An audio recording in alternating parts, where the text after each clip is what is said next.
you come here and you get treated so well. But that politeness has a condition. They just tackle you without saying stuff. Where is the Japanese politeness? Yeah, people in Tokyo are assholes. Because people say, Japan lives in the future, and I'm like, no, you come here, you see it for yourself. just like, oh yeah, with me with the big snake. If the washing machine is outside your house, they will steal your panties from the washing machine. I was like, what are you talking about? Hey guys, welcome back to another NRJ video. Today's guest is Fish Tire Lady, aka Carla. Yay! Yeah, nice to be back here. Oh yeah. Especially as we have a very interesting topic today, and I can't wait to talk about it. Really. I know. And look where we are. We're in the office today. Oh my god, I feel so out of place. Like I know. I'm here like today pretending to be like a serious businessman. I mean, you can see the tie. Yeah. Right? Yeah, very serious. Down to talk serious business. Yeah, but we're down to talk very serious business today. But speaking of which, we're talking about myths about Japan and Japanese people, and we're debunking them. Yeah, right? We'll go around to the real talk. Yeah. Is Japan really like everybody thinks it is? Is it good? Is it bad? We will see. Yeah, we'll see. All right, we'll find that out. Okay, so the first possible myth I want to talk about today is, are Japanese people nice or polite?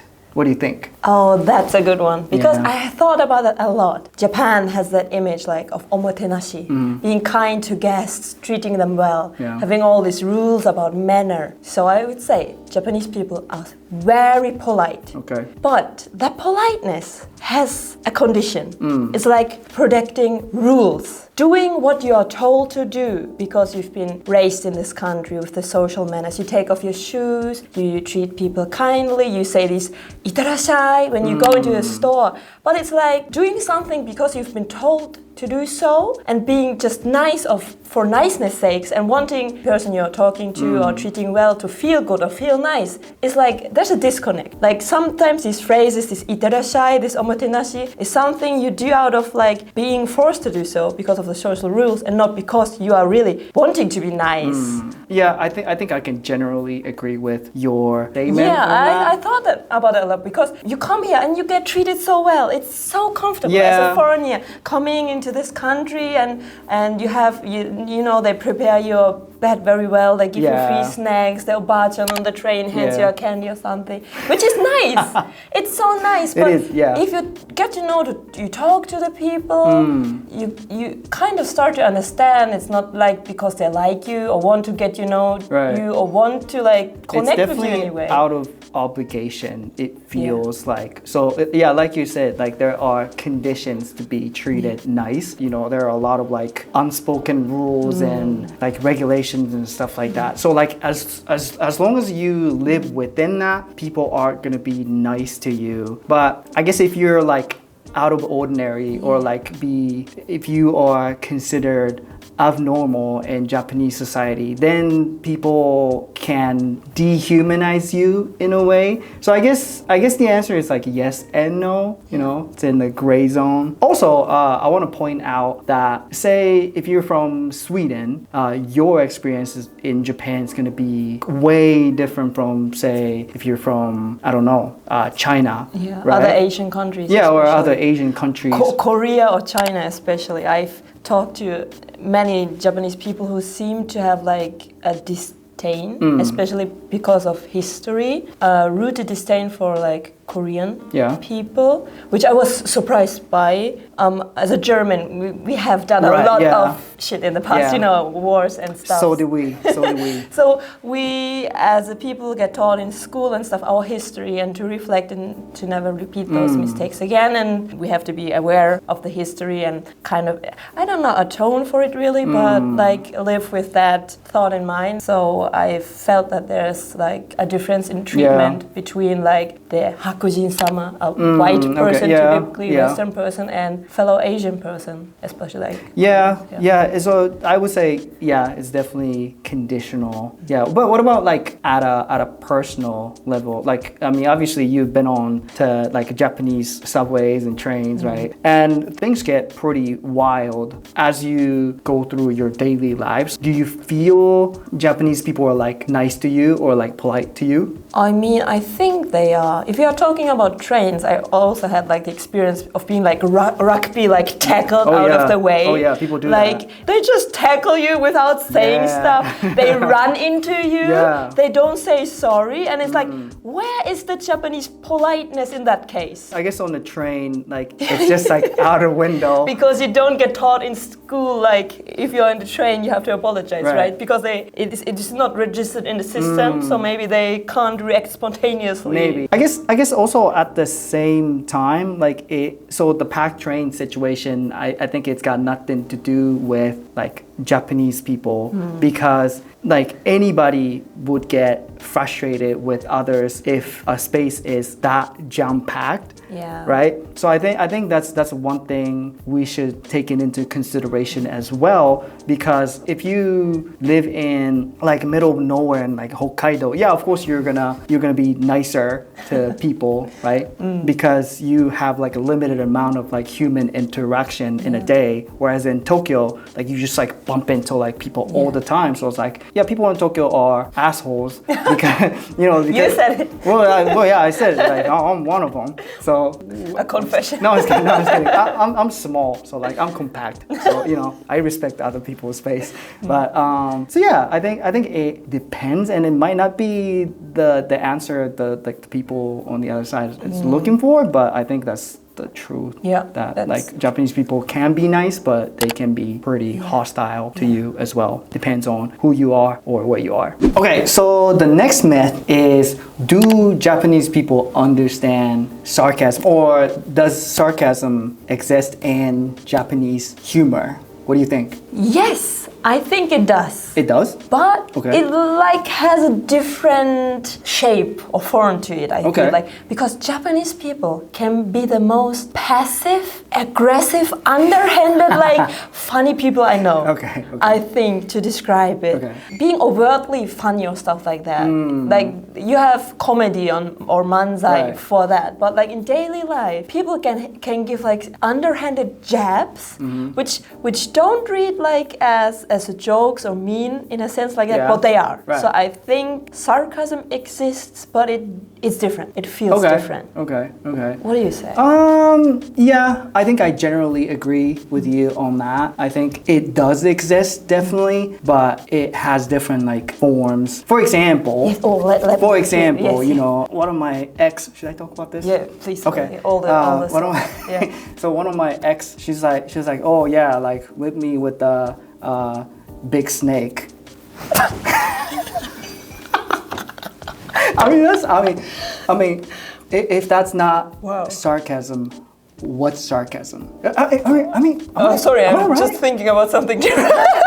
I'm thinking about the snake. Sorry about that. But yeah, I mean, that's like a perfect example of like sarcasm for me. So I think what it is that I think it takes high level of understanding of culture and language. Nuance. Especially when you're trying to like understand the humor of the culture. I think that's why a lot of people feel like there's no sarcasm in Japanese society. But in my opinion, as a Japanese person, I mean, I'm pretty sure there are. It is. It's true. Or I don't know. I wish I could thought of a certain example or something. But even at my company, it's like there's certain employees who like don't get along or do or something. There's one of my colleagues, and he looks a bit like a yakuza. Like he has like the all back hairstyle and stuff like that. And one day he came like in with like his Louis Vuitton bag. And since that day, everybody calls him LV. LV が来ちゃったみたいな. We know who blame me because he has Louis Vuitton LV. So Yeah. Louis Vuitton が来ちゃってる Okay. とか. So yeah, we joke and are sarcastic, but it's not as direct as in Right. foreign countries, I think. So that is where some people may have the problem of understanding. Right. It definitely exists in a passive more. Yeah, in Around a the way. passive aggressive way. Yeah. I think we Yeah. do sarcasm. Yeah. Okay, so the next myth is Japan technologically advanced still? Oh my god, this is such a thing. What do you think? When I tell everybody has that image of like Japan, Shinkansen is so fast. Do they though?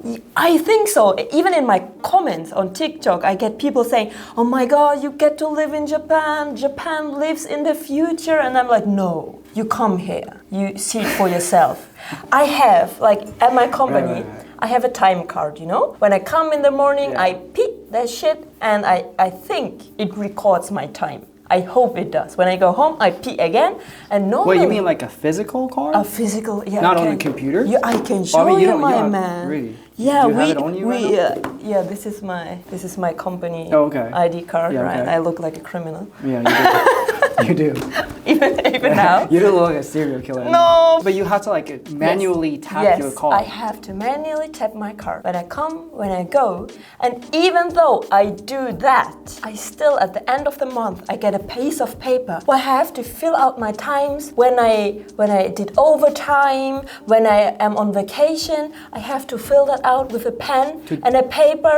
I have to put my hanko on that. Then it goes to my boss. He puts his stamp on that. Then to the next boss, and everybody stamps that piece of paper. Really? Even though my card would record that time, usually, right? Yeah. Yeah. So like, no, we are not modern. Back home in Germany, when I worked in Germany, I had like at the computer, I would press, I'm here, I'm going home. I would like insert my vacation time Yeah. into the computer, and Yeah. it would all be automatic, right? Yeah. I didn't have to feel. I mean, fill out a that's piece of that's how my company does. I mean, not my Yeah. own company, Yeah, but like the but company that I work a for. Japanese But- company? No, it's American. Oh. Yeah. But I think I've talked to my other colleagues which have worked at other Japanese companies before, Yeah. and they say my company is rare, I guess, I hope. But well, in Japan you yeah. have both. Like both things coexist. It's like Japanese culture. You have like the old temples and shrines and then a skyscraper. It's like our companies too. My company is a bit stuck in the past and still does that stuff manually. But they're like modern companies or Yeah. like modern offices like this one we are in right now, Yeah. which are super high tech. Yeah, but I don't know if like this is owned by a Japanese company though. true. Maybe it's a foreign company. I don't know. Okay. But I think in terms of like equipment or like infrastructure, I think Japanese infrastructure in general were like heavily developed in the like 60s and 70s. And yeah, I guess like up to like 80s and maybe like early 90s, like we were considered like technologically advanced country, and we still are in a way, but I think all of these like infrastructures and buildings are like getting older, and the population, you cannot forget that we're getting old, and you know, like a lot of people still using what is it called, Flip flip phones? phones, yeah. So but like they're old, so like they're not incentivized to like update their technology because, you know, in their worldview, like it still like works well. I guess it kind of makes sense why we're not advancing technologically. Yeah, like in terms of like innovation, like nothing is coming out of Japan, I feel like. I'm pretty sure that's not true. Yeah. That's gonna offend so many people, but like it feels like it because, you know, we're using like stamps and like manual time card and fax machine and all that. I mean, you have still Nengazo, you send physical Yeah. cards and letters way more often in Japan than like overseas, like writing mails. No, you send the physical Right. greeting cards and stuff. There's a huge divide in this country, Okay. and the old people don't want to listen to the real young Right. people, I feel. They have already made up their mind, I feel.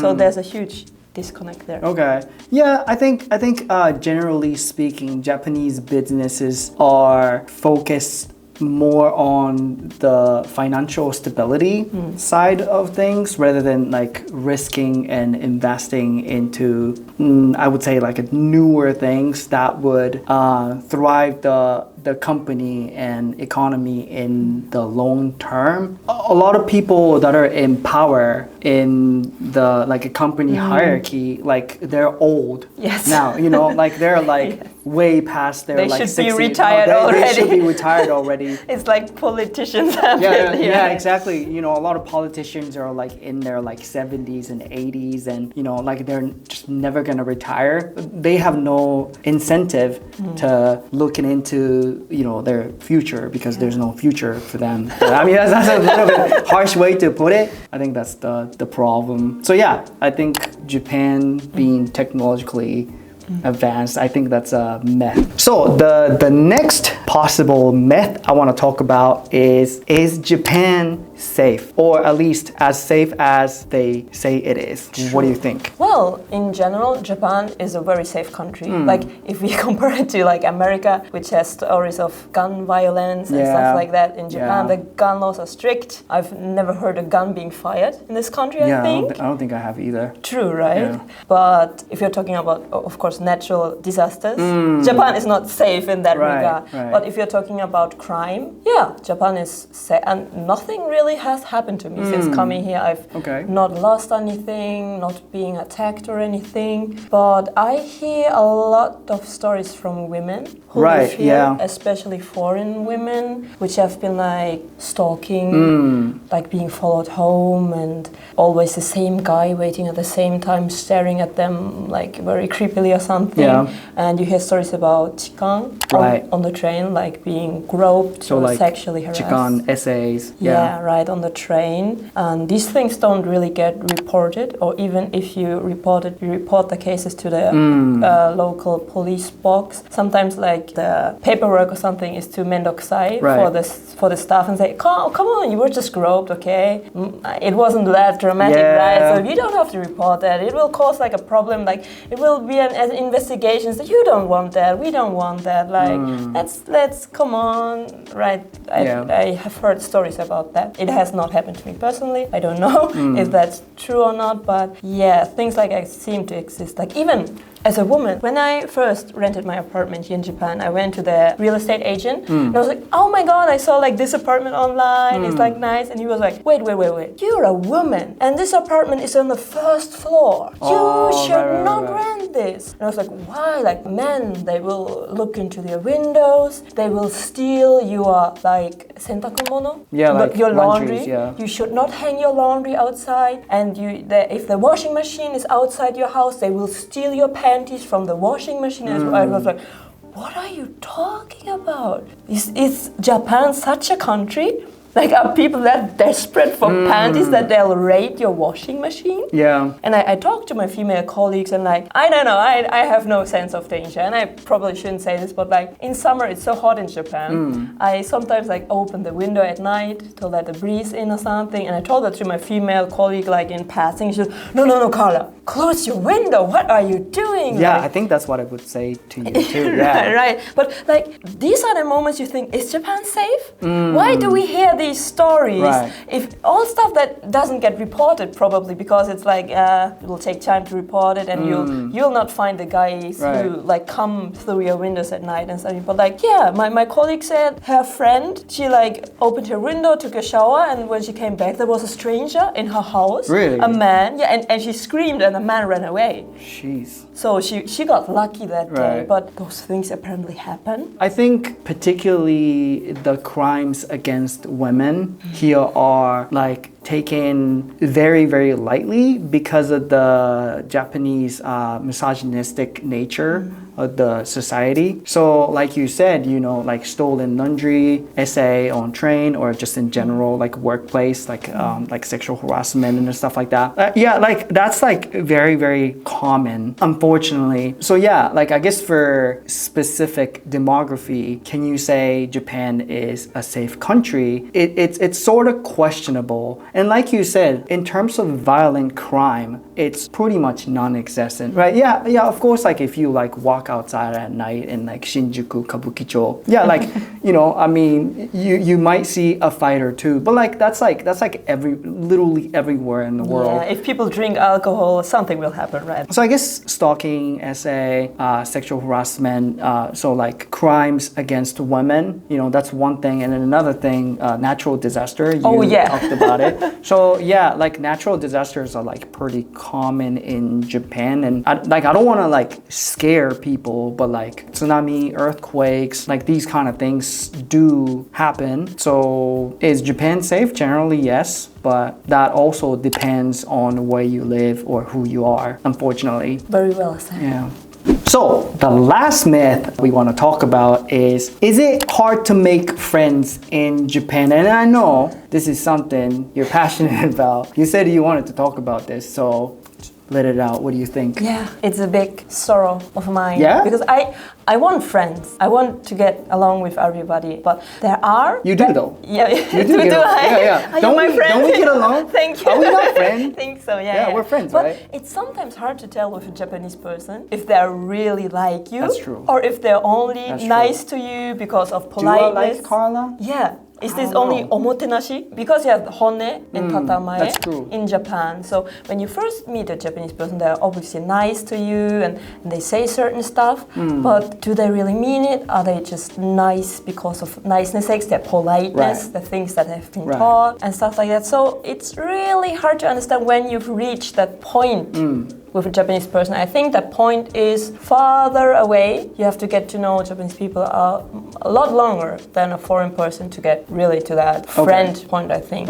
Japanese people, they don't have time to meet you. Like Japanese people are so you have to busy. Book them in in advance, like 1 month or something. 1 month or so, Yeah, like because everybody works a lot. Yeah. So the schedules are already booked and they will meet their family, their lover, something in that priority. So friends probably come last, something in that. Okay. So yeah, that's it. And also as a foreigner, I'm hard to approach for a Japanese person. Are you? Yes. I mean, we didn't think you were. Yeah, but it's also because you can speak English and have been to a Western country before, so you have experience with approaching foreigners and you know they're not scary in a sense, which I feel. And I've already like talked to Japanese people about this. They're like, they see like white foreigner type like in media or in advertisement as like models or stuff. So they have this Hakujin-sama complex, like a complex about like they see you as like a far distant thing, like idealized. Yeah, some Japanese people see